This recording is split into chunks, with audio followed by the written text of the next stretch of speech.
لطول البقاء فيها وللموت فيهم دبيب وللدهر شد على أهله فبين مشت ونبل مصيب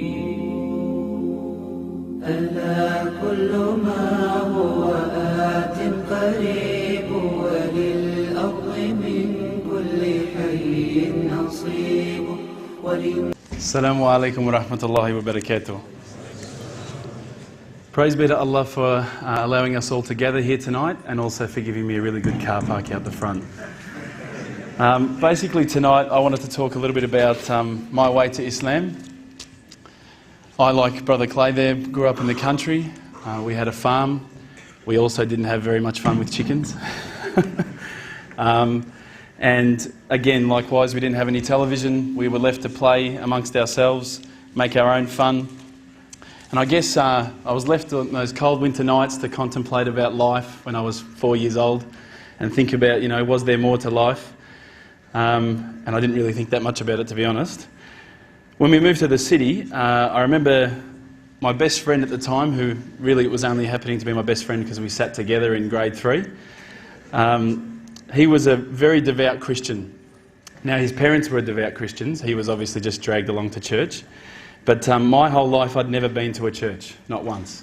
My parents had always said, when you die, you're worm food. That's it. There's no afterlife. You're not going to come back as a bird or an ant or anything. That's it. Nothing. And they basically believed that because they'd been dragged along to church all their lives. And they hated every minute of it. So when we grew up, they basically told us there's nothing else. Alhamdulillah, that gave us our own opportunity to basically think about what we believed. And they didn't force us to believe or disbelieve anything. Now, my first spiritual experience happened in grade 3 when I was 8 years old. My friend, who I used to sit next to, best friend, and I used to have this thing where we'd say, swear on our friendship. If you say something and you mean it, you better swear on our friendship. Which, was a friendship for about 3 weeks, so it wasn't really a really big deal. But it still meant a lot. One time, one thing was particularly important to him. And he said, listen, bro, I'm not going to get you to swear on our friendship. I'm going to get you to vow to God. Now, I remember thinking to myself, vow to God? Oh, what's that mean? My friends said to me, it means if you lie, you're gone. You can't lie on this one, right? You can swear on our friendship and you can lie, but on this one, it's all over. And I went, what do you mean? He goes, well, God's everywhere. Now, obviously, he's Christian, so he's explaining his belief. I go, what do you mean God's everywhere? I can go to the toilet and he's there with me as well. What are you talking about? He said, he'll find you if you lie. And the worst part was I was lying. And I did vow to God. And that night, first spiritual experience, I was so scared that God was going to kill me in the middle of the night. Because I had no understanding of God or this or that, but I thought, I've lied and I've vowed to God, I'm a goner. Alhamdulillah, I'm not. And I made it. Anyway, this friend and I, obviously, we actually been friends for 19 years. Alhamdulillah, we're not friends anymore. But we were friends for quite a while. Now, I guess my story of my quest, my holy path, my way to Islam began in first year university. So coming from the country up, moving to the city, having my first spiritual experience, now I'm in first year uni. I had a particularly bad year. And this is no joke, seriously, it was a very bad year. My parents separated, which was devastating to me. I had always thought of my parents as being people who'd be together. In fact, my friend's parents would, he'd punch his wife and they're still together. And my parents were really nice to each other and they're not together. I couldn't work it out. So it rocked my world a little bit. I had 2 car accidents. I'd just gotten my P plates. Now, I'm a much better driver now. But I had 2 car accidents in 1 week. It was a pretty crappy car, so it didn't really matter that much. I had some problems with the police as well. I won't go into those details. Inshallah, there's no one here from the police. My dog died, which I was particularly upset about. I love that dog. And sadly, I had a friend pass away. He had cancer, and I watched him slowly die over the period of about 8 months. I think at that stage I started to think to myself, is this really all there is? Is this all there is to life? We're born, we eat, watch TV, die, that's it? I was pretty unsatisfied with that explanation, so I guess I started a holy quest, and I started thinking, I'm going to find out for myself what the real truth is. The truth for myself anyway. And naturally, as an Australian, as an Aussie, first thing I'm going to think of is go to a church. That's religion, you know, let's go to a church. My friend, again, very devoutly Christian friend, recommended I go to a particular church. I talked to the priest there. Well, actually, he's a pastor because of the particular sect that they're of. And I would talk to him about religious, I guess, you know, questions that I had. And I kept finding that I was getting a lot of opinion. And he recommended that I go along to a church camp. I got a bit nervous, right? But alhamdulillah, nothing else happened except some fun.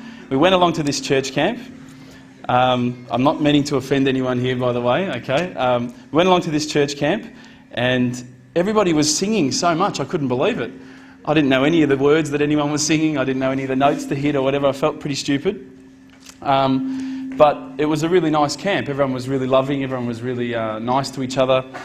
Everyone kept on telling me that God loved me, and I kept on thinking, God killed my dog. He doesn't love me. One night when we were at this church camp, I remember that we were in tents and we all snuck out, as you do. And we went down, there was a lake not far from where we were camping. And we all sat down and we were talking about ghost stories. And I swear to you, this is what we believed, we could see across the lake the Grim Reaper. I mean, obviously the Grim Reaper's going to come to a church camp. That's where he's going to go. And we all, you know, absolutely were so frightened, we all ran back to our tents and we told everyone the next day. And to be honest with you, I don't think I really did see it. I just wanted to fit in. So I was saying, yeah, it's over there, man, run. But at the same time, I don't think I actually saw anything. But what I realised at that stage was that all of these guys were sort of, the people on the camp were sort of searching for something more spiritual than they had. And so they were inventing these sort of ghosts and things because obviously I think that the sort of spiritual nature of the camp just wasn't there for them. From there, I guess, I'd sort of talked to some of these Christians and I'd talked to certain people and, you know, I thought it was really nice what they were saying. There were some beautiful teachings in the Bible. I still believe there are beautiful teachings in the Bible, but I didn't find what I was looking for.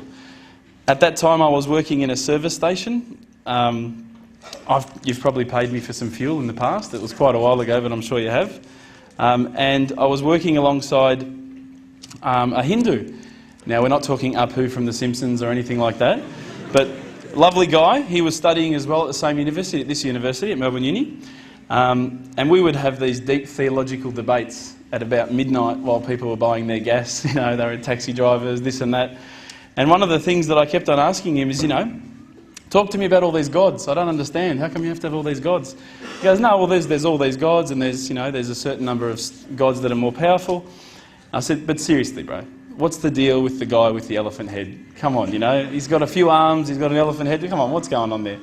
You've got lions' heads, tigers' heads, eagles' heads. They're all so much better than the elephant's head. Why did he pick that one? And he didn't find it very funny. But again, I kept on, you know, I was taunting him a little bit, but I was trying to find the truth. Another friend of mine is a Mormon, and that's the Church of the Latter-day Saints. And I found that this religion was actually a lot closer to what I thought a religion should be. These guys don't drink. They have dress codes. They obviously have to be quite modest.